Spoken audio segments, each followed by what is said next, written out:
7 سال بعد میں لندن سے پاکستان واپس آیا تو پیسوں کے معاملے میں مجھے بینک جانا پڑا۔ وہاں کی برانچ مینیجر ایک بہت خوبصورت لڑکی تھی جس نے مجھے بہت اچھے طریقے سے ڈیل کیا۔ بینک کے کام سے فری ہو کر میں گھر واپس آیا تو مجھے اسی برانچ مینیجر لڑکی کی کال آ گئی۔ وہ کہنے لگی کہ آپ اپنا شناختی کارڈ بینک میں ہی بھول گئے ہیں۔ تو میں نے اسے کہا کہ میں کل بینک آ کر لے لوں گا، لیکن وہ شام کو ہمارے گھر آ گئی۔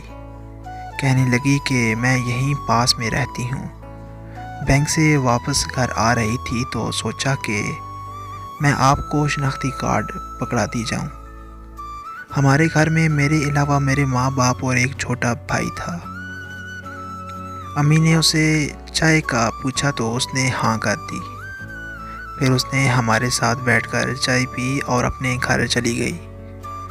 وہ میری امی کی کافی اچھی سہیلی بن گئی تھی، اسی لیے وہ روز بینک سے واپسی پر ہمارے گھر سے ہو کر اپنے گھر جانے لگی۔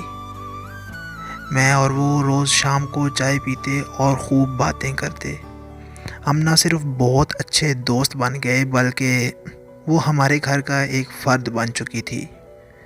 پھر ایک دن اسے پتہ چلا کہ میں لندن واپس جا رہا ہوں۔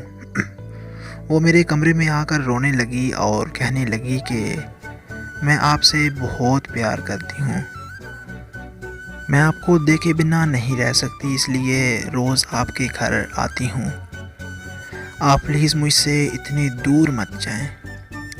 اس کا اظہار محبت سن کر مجھے بہت خوشی ہوئی، کیونکہ میں بھی اس سے پیار کرتا تھا مگر اظہار کرنے سے ڈرتا تھا کہ کہیں ہماری دوستی بھی ختم نہ ہو جائے۔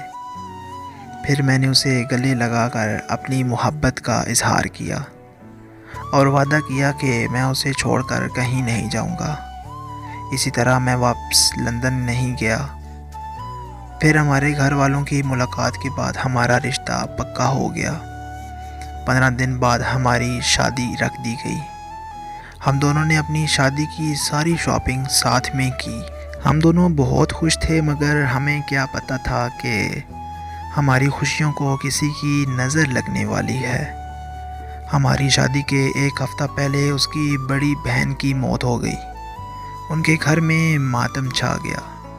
ایسے حالات میں ہماری شادی ممکن نہیں تھی، اس لیے ہماری شادی کچھ مہینوں کے لیے روک دی گئی۔ وہ بہت چپ رہنے لگی تھی، مجھ سے بات بھی نہیں کرتی تھی۔ پھر ایک دن مجھے اس کی کال آئی اور وہ روتے ہوئے کہنے لگی کہ مجھے معاف کر دینا، میں اپنے بہنوئی سے شادی کرنے جا رہی ہوں، اگر میں ایسا نہیں کروں گی تو میری بہن کے بچے رل جائیں گے۔ اور پھر روتے ہوئے اس نے کال بند کر دی اور اس کی شادی والے دن میں لندن واپس چلا گیا اور اب 3 سال بعد واپس آیا ہوں۔ میں آنا نہیں چاہتا تھا لیکن امی کی ضد کی وجہ سے آنا پڑا۔ سنا ہے کہ وہ اپنی زندگی میں بہت خوش ہے، اللہ اس سے ہمیشہ خوش رکھے۔ مجھے نہیں پتا کہ اس نے جو کیا وہ وفا تھی یا بے وفائی، مگر میں آج بھی اس سے بے حد محبت کرتا ہوں اور اپنی آخری سانس تک کرتا رہوں گا۔